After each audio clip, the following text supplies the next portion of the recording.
सुबह व खैर नाजरीन, आज 15 तारीख है, 15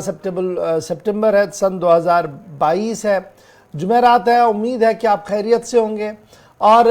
जहां आपकी खैरियत हम अल्लाह तबारक व तआला से मांग रहे हैं, वहीं पर यह भी उम्मीद है कि आप हमारी नशरियात को लगातार देखते रहेंगे। फेसबुक,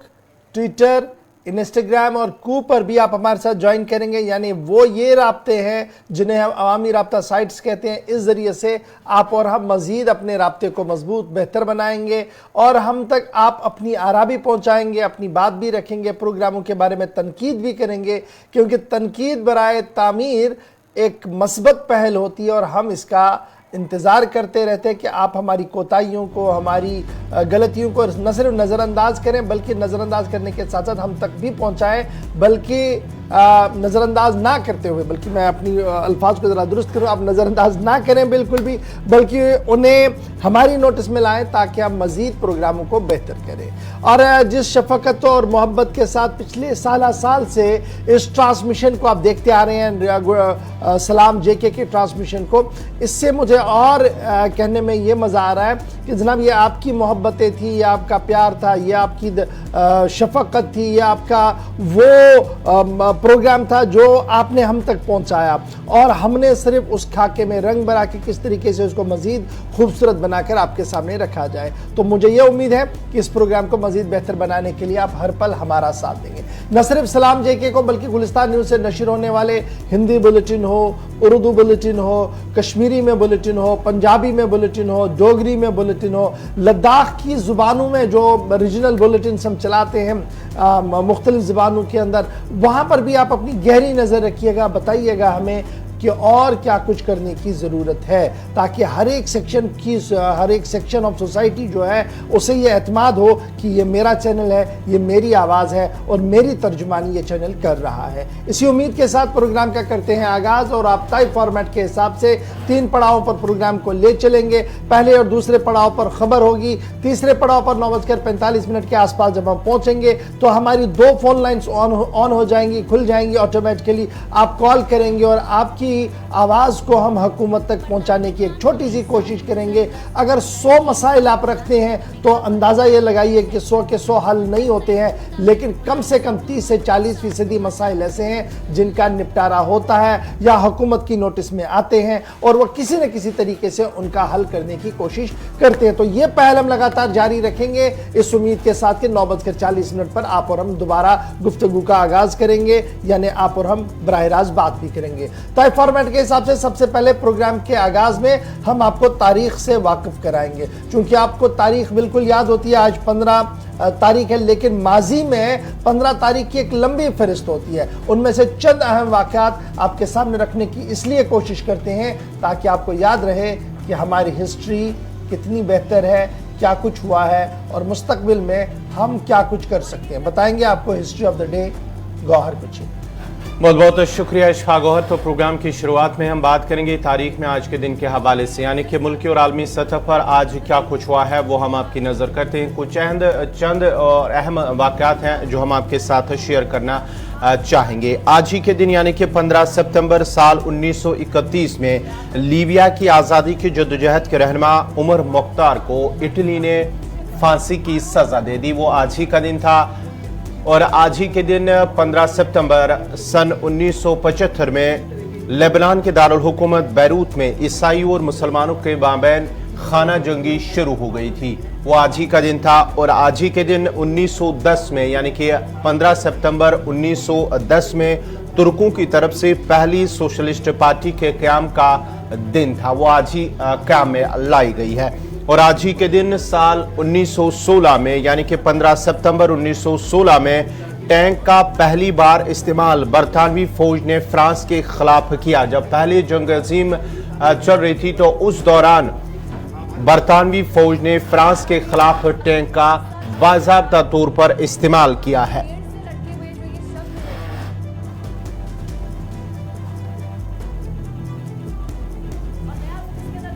और आज ही के दिन 15 सितंबर साल 1982 में इजराइल ने बैरूत पर कब्जा कर लिया, क्योंकि जब 1975 में लेबनान के दारुल हुकूमत बैरूत में खाना जंगी शुरू हो गई थी, उसके 7 साल बाद पूरे बैरूत पर इजराइल ने कब्जा कर लिया था। और आज ही के दिन साल 2001 में अमेरिकी सेनेट ने सदर के लिए अफगानिस्तान में फौजी कार्रवाई को मंजूरी दे दी है। और आज ही के दिन 15 सितंबर साल 1981 में सदर पाकिस्तान, जो उस वक्त के सदर जनरल जियाउल हक ने भारत को जंग न करने के माहदे की पेशकश कर दी थी। साल था 1981 और तारीख थी 15 सितंबर। तो नाजरीन, ये थी चंद कुछ अहम मालूमात तारीख के, यानी कि तारीख में आज के दिन के हवाले से। आज 15 सितंबर को मुल्की और आलमी सतह पर क्या कुछ हुआ है, कुछ अहम वाक़ात थे जो हमने आपके साथ ही शेयर की हैं। बाज़ाब्ता तौर खबरों की शुरुआत करेंगे और खबरों की शुरुआत करेंगे इशफाक गौहर। चलिए जनाब, खबर की शुरुआत करते हैं। आपको याद होगा, जिन दोस्तों ने हमारा कल का ट्रांसमिशन देखा था, तो हमने आपको बताया था कि पाकिस्तान की तरफ से एक ख़त लिखा गया था, और वो ख़त लिखा गया था अफ़गानिस्तान की हुकूमत को, जिसमें यह कहा गया था कि मौलाना मसूद अजहर अफ़गानिस्तान के अंदर है और उनकी गिरफ्तारी के हवाले से कदम उठाया जाए। इस पर पलटवार अफ़गानिस्तान की तरफ से किया गया है, और अफ़गानिस्तान के वज़ारत दिफा और अफगानिस्तान की हुकूमत ने पाकिस्तान के बयान को बेबुनियाद करार दिया है, और यह साफ कर दिया है कि जैश-ए-मोहम्मद सरबराह मौलाना मसूद अजहर पाकिस्तान के अंदर मौजूद है, न कि अफगानिस्तान के अंदर। मौलाना मसूद अजहर तालिबान की हुकूमत की तरफ से वजाहत आया है, और मसूद अजहर को लेकर तालिबान हुकूमत की तरफ से यह साफ कर दिया गया है कि अफगानिस्तान के किसी भी शोबे के अंदर मौलाना मसूद अजहर छुपा नहीं है, बल्कि वो पाकिस्तान के अंदर है। तालिबान हुकूमत के तर्जुमान ज़बीहुल्लाह मुजाहिद की तरफ से बयान जारी कर दिया गया है, और सरकारी तौर पर टोलो न्यूज़ एजेंसी ने इस बयान को तर्जुमे के साथ जारी किया है, जिसके तहत यह कहा गया कि तालिबानी हुकूमत के तर्जुमान ज़बीहुल्लाह मुजाहिद ने पाकिस्तान के बयान को मज़ाहिका खेज करार देते हुए वजाहत की है कि जैश-ए-मोहम्मद के सरबराह मौलाना मसूद अजहर अफगानिस्तान के अंदर नहीं है। दरअसल हकीकत यह है कि पाकिस्तान के अंदर मौलाना मसूद अजहर है, और अफगानिस्तान को बिला वजह इसमें घसीटने की कोशिश की जा रही है। अफगानिस्तान के local media Tolo news agency की तरफ से ज़बीहुल्लाह मुजाहिद के बयान को जारी कर दिया गया है। Taliban led minister for foreign affairs जो है, उनकी तरफ से इन बयानों को बेबुनियाद करार दिया गया है, और साफ कर दिया गया है कि काबुल और इस्लामाबाद के बीच इन बयानों से मजीद तलखियां बढ़ सकती है, और सूरत हाल में बजाय इजाफे के सूरत हाल बजाय ये कि बेहतर हो, इससे मजीद खराबी हो सकती है। तालिबान के वज़ीर ख़ारजा का बयान इस हवाले से सामने आया है। एक तरफ से तर्जुमान ज़बीहुल्लाह मुजाहिद का बयान आया है, दूसरी तरफ से तालिबान के फॉरेन मिनिस्ट्री की तरफ से भी बयान जारी किया गया है, जिसमें पाकिस्तान को तंबीह कर दिया गया है कि इस तरीके के बेवजह और बेबुनियाद बयान ना दे, और इससे सूरत हाल अफगानिस्तान और इस्लामाबाद के बीच मजीद खराब हो सकती है। अब यह बयानबाजियों का सिलसिला कब आया है? यह उस वक्त आया जब पाकिस्तान ने बाज़ाब्ता तौर पर अफगानिस्तान हुकूमत के लिए एक खत लिखा, और खत में यह लिखा कि जैश-ए-मोहम्मद के सरबराह और मौलाना मसूद अजहर जो है, वो जनाब कंधार नंगरहार के आसपास के मकाम पर है, और उसकी गिरफ्तारी की जाए, क्योंकि वो यूएन लिस्ट के अंदर है, मतलूब तरीन कमांड रूम में उसे गिना जाता है, इसलिए उसकी गिरफ्तारी हो। इधर उसका पलटवार किया गया है ज़बीहुल्लाह मुजाहिद और फॉरेन मिनिस्ट्री की तरफ से। इधर दिफाई और अस्करी ज़राए का मानना है कि जो FATF का शिकंजा पाकिस्तान के ऊपर कसा गया है, और पिछले कई दिनों से जो मीटिंग्स भी हुई है, उससे ध्यान हटाने के लिए और उस पर यह बताने के लिए कि पाकिस्तान सिंसियरली इंतहा पसंदी और दहशतगर्दी पर काबू कर रहा है, और इंतहा पसंदों और दहशतगर्दों पर नज़र और गिरफ्तारियां भी कर रहा है। इसी को देखते हुए यह खत जो है वो लिखा गया था पाकिस्तानी मिनिस्ट्री की तरफ से, पाकिस्तान की तरफ से अफगानिस्तान को, जिसका पलटवार और पलट जवाब जो है वो अफगान हुकूमत की तरफ से दिया गया कि ज़बीहुल्लाह मुजाहिद के मुताबिक मसूद अजहर अफगानिस्तान में नहीं बल्कि पाकिस्तान के अंदर मौजूद है।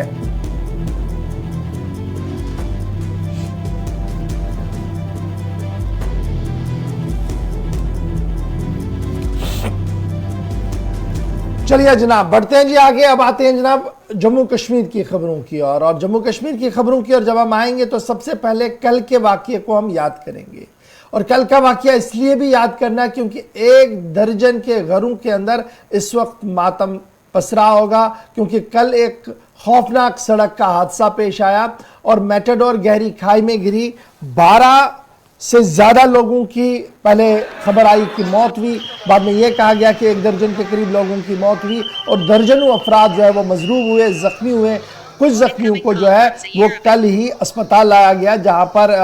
जम्मू अस्पताल लाया गया, जहां पर उनकी हालत बेहतर बताई जा रही है। अब जो चीज आज हम आपके साथ शेयर करने जा रहे हैं दैट इज मोस्ट इंपॉर्टेंट, और मुझे उम्मीद है कि सूबाई इंतजामिया जम्मू और डिस्ट्रिक्ट एडमिनिस्ट्रेशन जो पुंछ राजौरी की है वो जरा देखेंगे कि ये आइंदा इस तरीके के इंसिडेंट्स ना हो। कहा जा रहा है कि जनाब 2 साल के दौरान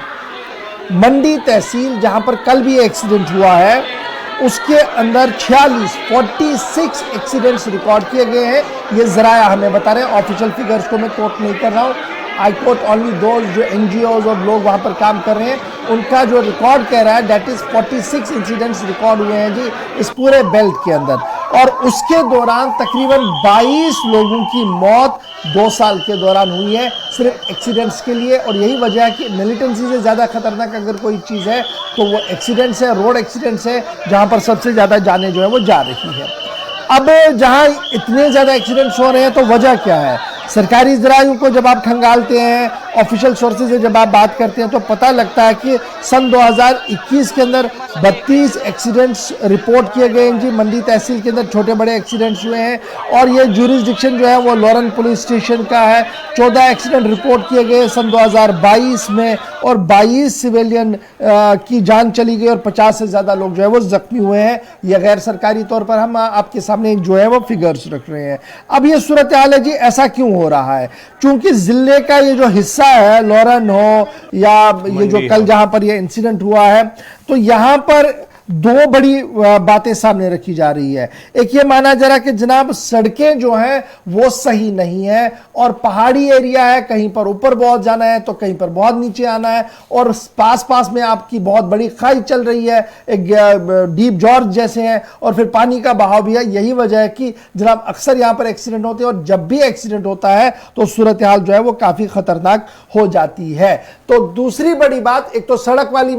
वाला मामला है, दूसरा ये जो मैटाडोर चल रहे हैं यहां पर यह इत्तला है कि ये मैटाडोर्स भी इनका फिजिकल चेक जो फिजिकल सर्टिफिकेट होना चाहिए था जरूर वो लगाते हैं अपने कागजात के अंदर, लेकिन वो फिजिकल चेक अगर देखा जाए वहां पर आपको कंडम गाड़ियां मिलेंगी रादर देन एक फिट गाड़ी इन सड़कों पर जो है वो चले। और तीसरी बड़ी बात कि ट्रॉमा सेंटर का होना, कल भी ये बात सामने आई थी कि इस पूरे बेल्ट के अंदर, ये चूंकि पहाड़ी बेल्ट है यहां पर एक्सीडेंट ज्यादा होने हैं तो सबसे ज्यादा इमीडिएटली जो है वो ट्रॉमा सेंटर होना चाहिए था। मुझे उम्मीद है कि कल एलजी साहब ने जब वो दौरे पर थे वो कल खुद जख्मियों से मिले हैं और फिर 5 लाख रुपए का मुआवजे का ऐलान, जो लोग मरे हैं 1 लाख रुपया उनको, जो जख्मी है वज़ीर-ए-आज़म साहब का ट्वीट, सदर हिंद साहब का ट्वीट, सबका वज़राए आला ने इस पर ताज़ियत और बरहमी का इजहार किया है जो कुछ हुआ है कल। लेकिन इस बीच बयानों के बीच अमली काम करने की ज़रूरत है और मुझे उम्मीद है कि सूबाई इंतजामिया को जो हिदायतनामे लेफ्टिनेंट गवर्नर साहब ने कल दिए हैं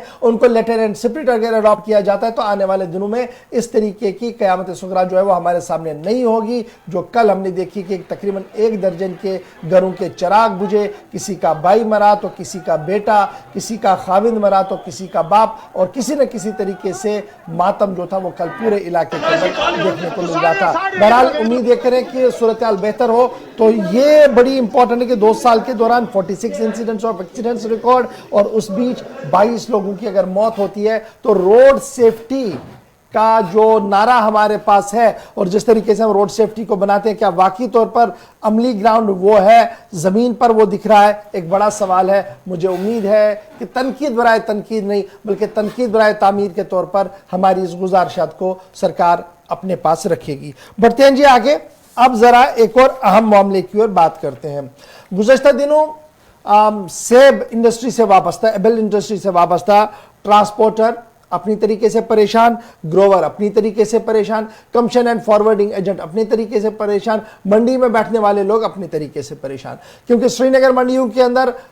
इस वक्त मेवा बहुत ज्यादा आ रहा है, लेकिन जब उसको बाहर भेजा जा रहा है, मार्केटों तक फ्लोरिश किया जा रहा है, तो श्रीनगर जम्मू नेशनल हाईवे की जो सूरत हाल है, कल हमने उस पर गुफ्तगू की थी और कल हमने देखा कि कई मकामात पर एहतजाज भी हुए और रात देर के एक मीटिंग भी हुई है। लेटेस्ट होप सो जो वहां पर डिसीजंस हुए, अगर वो लेटर एंड स्पिरिट अडॉप्ट किए जाते हैं तो बहुत सी राहत आज दिन में हमें इन एप्पल ग्रोवर्स को देखने को मिलेगी। लेकिन सवाल यह है कि एप्पल ग्रोवर्स के साथ साथ वॉलनट इंडस्ट्री कहां पर है, और अखरोटों के हवाले से इस वक्त की अहम तरीन बड़ी खबर हम आपके सामने शेयर कर रहे हैं कि जहां पहले ईरान के सेब ने जम्मू कश्मीर की सेब सन्नत को भारी नुकसान पहुंचाया है, अब सन्नतकारों का मानना है और इस इंडस्ट्री से वाबस्ता लोगों का मानना है कि चाइनीज वॉलनट यानी चाइनीज अखरोट मैदान में आ चुके हैं, जिसकी वजह से कश्मीरी क्रॉप जो है, जो मार्केट के अंदर सबसे ज्यादा बिकता था, उसको बुरी तरह से मुतासिर कर चुका है। चीन की तरफ से अखरोट मैदान में आए हैं, मार्केट के अंदर अवेलेबल है, जिसकी वजह से कश्मीरी पैदावार और कश्मीरी अखरोट जो हिंदुस्तान की मुख्तलिफ मंडियों के अंदर बहुत अच्छे दामों पर बिक रहा था, उसे बुरी तरह से असर पड़ा है। मार्केट के अंदर जिस तरीके से इंपोर्टेड वॉलनट आ रहे हैं और उनकी रेट बमुकाबले लोकल प्रोडक्शन के काफी कम है, इसकी वजह से सेब के बाद अब अखरोट की सन्नत भी आहिस्ता आहिस्ता करके रूबज़वाल हो रही है। और इस सन्नत से वाबस्ता ताजरों का मानना है कि हुकूमत के पास कोई जामिया पॉलिसी न होने की वजह से इस तरीके से सन्नत जो है वो रूबज़वाल हो रही है। एक तो ये है, दूसरी तरफ से सरकारी आंकड़े ये बता रहे हैं कि पैदावार में भी लगातार कमी आई है, अखरोट की पैदावार में लगातार कमी आई है। सन 2017-18 के दौरान सरकारी एदाद-ओ-शुमार के मुताबिक 2.75 लाख मीट्रिक टन वॉलनट जो है वो एक्सपोर्ट किया गया था कश्मीर से। याद रखिएगा, सन 2017-18 के दौरान 2.75 lakh metric ton walnut export किया गया कश्मीर से। फिर आप 2018-19 की बात को देखिएगा तो 2.78 लाख यानी 2.78 लाख रुपया जो है वो एक्सपोर्ट किया गया मीट्रिक टन वॉलनट अखरोट। उसके बाद 2019-20 में ये एक्सपोर्ट जो है वो गिरा 2.26 मीट्रिक टन पर, और फिर 2020-21 में 2.58 मीट्रिक टन पर, और 21-22 में 2.65 या 67 मीट्रिक टन तक ये आ गया है। सरकारी आदाद-ओ-शुमार ये बता रहे हैं। दूसरी मार, एक तरफ से बाहर से माल आया, चाइनीज माल आया, एक तो ये है। दूसरा ये कि हमारी पैदावार में कमी आई, ये दूसरा मामला है। तीसरा मामला जो मार इस सन्नत पर पड़ी, that is GST, goods and service tax. 5% levy लगा दी गई प्रोडक्शन पर, जिसकी वजह से एक्सपोर्ट पर भी बुरा असर पड़ा और ताजरों के साथ साथ जो काश्तकार हैं वो भी बुरी तरह से मुतासर हुए। हाई डेंसिटी प्लांटों को मुतारफ कराया गया हॉर्टिकल्चर डिपार्टमेंट की तरफ। कहा गया कि जो रिवायती पेड़ आपके हैं जी, इनको काट दें, इनमें टाइम लगता है जी, हाई डेंसिटी पौधे लगाइए और यहां पर देखिए कि आपको 1-2 साल के अंदर अंदर माल तैयार होगा, आप उसको मार्केट ले जाएंगे। अच्छी पहल है, लेकिन मार्केट ले जाने से पहले मार्केट इंटरवेंशन स्कीम को मुतारफ कराना था, वो अभी तक नहीं हुई है। और वॉलनट इंडस्ट्री इस वक्त रूबज़वाल है। इस सन्नत के साथ नॉर्थ हो, सेंटर हो, साउथ कश्मीर के अजला हो, वो बुरी तरह से मुतासिर हो रहे हैं। इस तरीके की बात जो है वो बताई जा रही है। एक्सपर्ट्स का ये मानना है। 3 तो टेक्निकल बातें हैं जी, चौथी बात ये भी है कि इस बार वॉलनट इंडस्ट्री को क्यों नुकसान हुआ। एक तो ये 2-3 चीजें मैंने आपके सामने रखी, रही सही कसर जो है वो पूरी की है वेदर ने, मौसम ने, और मौसमियाती मार भी इस बार इस सन्नत को बुरी तरह से ले डूबी है और अनड्यू रेनफॉल्स हुई है, टेम्परेचर ऊपर नीचे हुआ है, जिसकी वजह से काफी नुकसान हुआ है। हॉर्टिकल्चर सेक्टर से वाबस्ता जो प्लेयर है यूनियन टेरिटरी जम्मू कश्मीर के अंदर, उनका मानना है कि इकोनॉमी के लिए, स्टेट इकोनॉमी को बूस्ट करने के लिए अगर इस सन्नत की ओर माकूल और मुनासिब तवज्जो दी जाती है तो एक अच्छा खासा रेवेन्यू हमारे खजाने में आ सकता है। यूटी ने डिक्लेयर किया था एग्रीकल्चर एक्सपोर्ट जोन बापत एप्पल एंड वॉलनट, यानी सेब और वॉलनट को एग्री एक्सपोर्ट जोन के तहत लाया था, और टोटल एरिया जो कल्टीवेशन का था वो हमारे पास था 51,575 हेक्टेयर्स। लेकिन जब ग्रोवर्स के पास आप जाते हैं, चाहे वो बादाम के वाले ग्रोवर्स हो या सेब वाले ग्रोवर्स हो, दोनों तरफ से आज परेशानियां उनके चेहरों पर है और उनका मानना है कि सूरत हाल इंतहाई मखदूश नजर आ रही है, उनका मुस्तकबिल जो है वो तारीख होता हुआ। अब जिस इंडस्ट्री के साथ, वॉलनट इंडस्ट्री के साथ जो लोग वाबस्ता है, एक तो ये मार्केट की मार है, दूसरा जब आप हार्वेस्टिंग करते हैं यानी अखरोट तैयार है, इसको गिराना है, उसको जमीन पर लाना है, तो हमारे पास लेटेस्ट गैजेट्स इक्विपमेंट्स नहीं है। हम बाई हैंड यानी इंसान पेड़ पर चढ़ता है, 16 से 20 फीट का पेड़ होता है ये, और जब ये उतारता है अखरोटों को गिराने की कोशिश करता है, कई बार ये खुद भी गिरता है। और ट्रॉमा सेंटर जो श्रीनगर का है वो इस बात की तस्दीक कर रहा है कि हर साल 70 से 80 पेशेंट जो है वो आते हैं जिनके हिप्स टूटे होते हैं, जिनकी लेग्स टूटी होती है, क्योंकि काफ़ी ऊपर से गिरते हैं और नीचे उनके पास वैसा कोई निज़ाम नहीं होता है, जिसकी वजह से गरीब लोग जो है वो सबसे ज़्यादा इसमें मुतासिर हो रहे हैं। नॉर्थ कश्मीर का कुपवारा हो, उड़ी हो, बडगाम हो, बांडीपोरा हो, पुलवामा हो, शुपिया हो, ये ऐसे अजिला थे जहां पर अखरोट की पैदावार सबसे ज़्यादा होती थी। इन दिनों अखरोट की पैदावार नहीं हो रही है, एक तो ये पॉलिसी है, दूसरी तरफ से रही सही कसर जो है वो चीनी मार्केट ने पूरी कर दी है और जीएसटी ने दूसरी मार दी है। लेकिन सरकार जामिया पॉलिसी का जो ऐलान कर चुकी थी उसका कितना असर है वो आप इन दोस्तों के साथ, इन ट्रेडर्स के साथ जब आप बात करते हैं तो उनके चेहरों पर, उनकी आंखों में जो आंसू होते हैं वो खुद ये बयान करते हैं कि हमारी सन्नत किस तरीके से आहिस्ता आहिस्ता करके हमारे हाथों से बाहर जा रही है। चलिए नाजरीन, तो ये थी अखरोट के हवाले से खबर। बढ़ती है आगे, बात ज़रा अब करते हैं बैक टू विलेज प्रोग्राम के हवाले से। जहाँ नाजरीन, बैक टू विलेज का चौथा मरहला अब शुरू होने वाला है और इस सिलसिले में 10 रुकनी कमेटी तश्कील दी गई है इंतजामिया की जानिब से। 10 रुकनी committee back to village programme के चौथे मरहले के लिए। आपको बताते चले कि ये 10 मेंबरान जो है, इनमें जो है उनके जो चेयरमैन हैं इस कमेटी के, वो प्रिंसिपल सेक्रेटरी हायर एजुकेशन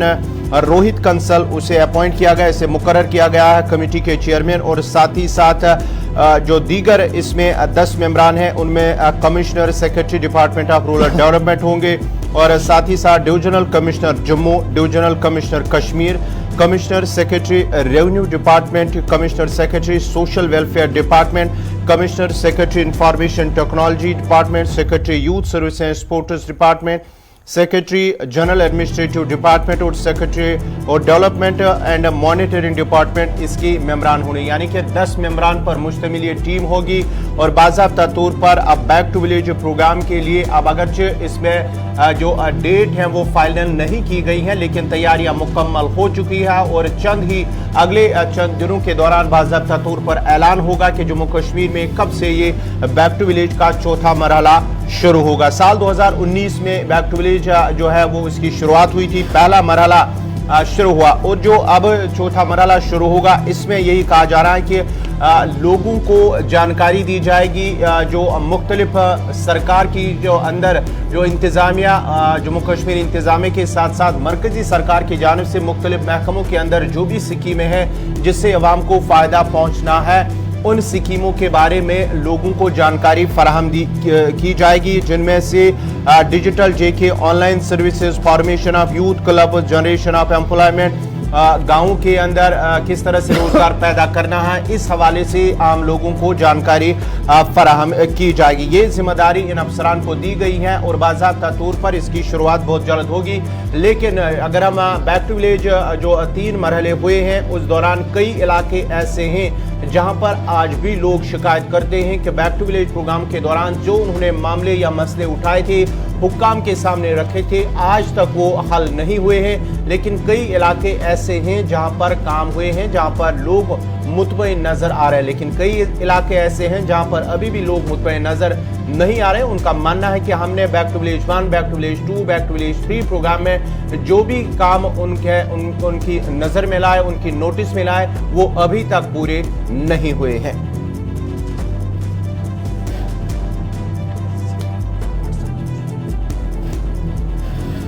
चलिए जनाब, अब बढ़ते हैं जी आगे। जल्दी से आपको जरा एक और खबर की ओर भी लिए चलते हैं। इंतखाबात का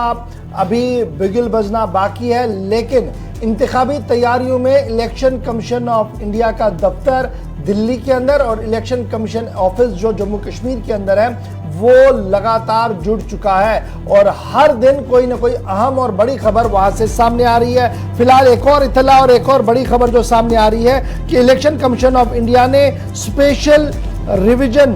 फोटो इलेक्टोरल रोल्स का सभी पार्लियामेंट्री कॉन्स्टिट्यूंसीज और असेंबली कॉन्स्टिट्यूंसीज अक्रॉस JNK को जारी करने के लिए अहकाम जारी कर दिए हैं। 3 AEROs को अपॉइंट कर दिया गया है माइग्रेंट्स के लिए। जम्मू, उधमपुर और दिल्ली के अंदर ड्राफ्ट रोल जो है वो आज, इलेक्टोरल रोल जो है वो आज जारी किया जाएगा, पब्लिश आज हो जाएगा जी draft electoral roll. Election commission of India की तरफ से special revision of photo electoral rolls सभी पार्लियामेंट्री कॉन्स्टिट्यूंसीज और assembly constituencies UT Jammu Kashmir के अंदर रेफरेंस के तौर पर वो है ऑर्डर नंबर 1/10/2022 जो क्वालिफाई करेंगे डेट को, उनके लिए ये रोल जो है वो आज से जारी किए जाएंगे। जो नोटिस जारी किया गया है chief electoral officer Jammu Kashmir की तरफ से, उसमें कहा गया कि ड्राफ्ट इलेक्टोरल रोल्स जो जारी होंगे जी वो 15/9/2022 यानी आज का दिन दिया गया है और इसके अंदर जो आपने क्लेम्स करनी है, ऑब्जेक्शंस करनी है, वो जनाब आज से शुरू होगा 25 तारीख तक। यानी आपके पास जो इलेक्टोरल रोल है, किसी नाम पर आपने एतराज़ करना है, किसी नाम को चढ़ाना है, किसी नाम ने उतारना है, तो ये सारा एतराज़ जो है वो 25/10 ट्यूसडे होगा जी, 25 तारीख को 10 तारीख होगी यानी अगले महीने की तारीख होगी वो, और सन 2022 होगा। इसी तरीके से जो स्पेशल कैंप डेट शेड्यूल किए गए हैं जी 24/9/2022 सैटरडे को, 25/9 2022 संडे को, यानी अब सैटरडे संडे को भी इलेक्शन कमीशन जो है वो काम करेगा। सैटरडे 2/10/2022 को और संडे 15/10/2022 को, इसी तरीके से सैटरडे 16/10/2022 को और इतवार को भी इस तरीके से काम करेगा। यानी पूरे हफ्ते जो है वो काम चलता रहेगा। आप इस शेड्यूल में वहां पर जो है वो आ सकते हैं। इसके साथ साथ इलेक्शन कमीशन ऑफ इंडिया ने अपॉइंट किया माइग्रेंट्स के लिए AEROs, और एक AERO जम्मू के अंदर रहेगा, एक AERO उधमपुर के अंदर रहेगा और एक AERO जो है वो दिल्ली के अंदर रहेगा। स्पेशल समरी रिवीजन बराए कश्मीरी पंडित माइग्रेंट इलेक्टोरल रोल्स के लिए इन अफसरों की तैनाती कर दी गई है। जो असिस्टेंट कमिश्नर रिलीफ जम्मू है उन्हें अपॉइंट कर दिया गया है जी AERO जम्मू के लिए, और उसके साथ साथ collector land acquisition northern railway Udhampur Reasi ये रहेंगे जी AERO उधमपुर, और deputy director horticulture planning and marketing वो ऑपरेट करेंगे जी रेजिडेंशियल कमिश्नर के दफ्तर से जम्मू के JK हाउस नई दिल्ली से। ये फैसिलिटेट करेंगे कश्मीरी पंडितों को दिल्ली के अंदर नाम लिखवाने, नाम कटवाने के हवाले से। जो पब्लिक नोटिस जारी कर दिया गया है उसके तहत chief electoral officer Jammu Kashmir ने publication of integrated draft rules वो आज शुरू की जाएंगी, जैसे मैंने आपको पहले ही बता दिया। क्लेम कब कब आप कर सकते हैं उस हवाले से भी बता दिया है। लाइकवाइज आप जनाब ये जो पब्लिक नोटिस आया है उस पब्लिक नोटिस के तहत ड्राफ्ट इलेक्टोरल रोल्स बापत साल 2022 अवेलेबल कहां पर रहेंगे, तो ये अवेलेबल रहेंगे जी डिस्ट्रिक्ट हेडक्वार्टर्स पर, यानी डिप्टी कमिश्नरों के दफ्तरों के अंदर, तहसील ऑफिस के अंदर, office of Srinagar and Jammu municipal corporation, यानी जम्मू म्युनिसिपल कॉर्पोरेशन के दफ्तर में, श्रीनगर म्युनिसिपल कॉर्पोरेशन के दफ्तर में, बूथ लेवल ऑफिसर जो BLOs है पोलिंग स्टेशन के अंदर उनके पास भी ये रहेगा, और वेबसाइट जो chief electoral officer Jammu Kashmir की है ceojk.nic.in, एक बार मैं फिर बता दूं ceojk.nic.in पर भी तमाम तर जो जरूरी जानकारी है वो आप यहां से भी ले सकते हैं। इलेक्शन अथॉरिटीज की तरफ से सभी स्टेक होल्डर से दरख्वास्त की गई है कि रिवीजन एक्सरसाइज के अंदर वो अपना वक्त लें और पूरी तरह से देखें ताकि बुनियादी सतह पर सही तरीके से ये पहला मरहला जो है वो मुकम्मल हो, और ये मरहला मुकम्मल होने के साथ ही इलेक्शन कमीशन का दूसरा पड़ाव शुरू होगा जहां पर सिक्योरिटी रिव्यू होगा, पॉलिटिकल पार्टीज के साथ मीटिंग होगी, और ये उम्मीद लगाई जा रही है कि इस साल के आखिर तक या अगले साल के वक्त तक, मार्च तक जम्मू कश्मीर के अंदर चुनावी बिगुल जो है वो बज सकता है। बजेगा नहीं बजेगा इलेक्शन कमीशन का हतमी फैसला होगा, लेकिन डिटेल्स हमने आपके सामने रख दी। आज पब्लिश किया जाएगा ड्राफ्ट इलेक्टोरल रोल और सभी लोग अपना नाम जो है वो इसमें ढूंढेंगे, नहीं होगा तो चढ़वाने की कोशिश करेंगे। तो फिलहाल यहां पर जी वक्त हो गया जी छोटे से ब्रेक का। ब्रेक के उस पार आएंगे तो खबरों के सफर को रखेंगे आगे और आपको बताएंगे कि करप्शन के खिलाफ जंग या जहाद किस तरीके से एसीबी कर रहा है, किस डिपार्टमेंट के कितने लोग अभी तक फंस चुके हैं। उसके बाद आगे बढ़ेंगे तो कुछ और मामलात होंगे जी जम्मू कश्मीर रियासत के कि रेलवे को लेकर किस तरीके से वो जॉब ओरिएंटेड बन रहा है और जम्मू कश्मीर लद्दाख हाईकोर्ट के अंदर रिजर्वेशन के मामले पर क्या कुछ बयान आया है, बताएंगे डिटेल के साथ। रिपोर्टर्स हमारे साथ ग्राउंड जीरो से ज्वाइन करेंगे, लेकिन वक्त छोटे से ब्रेक है।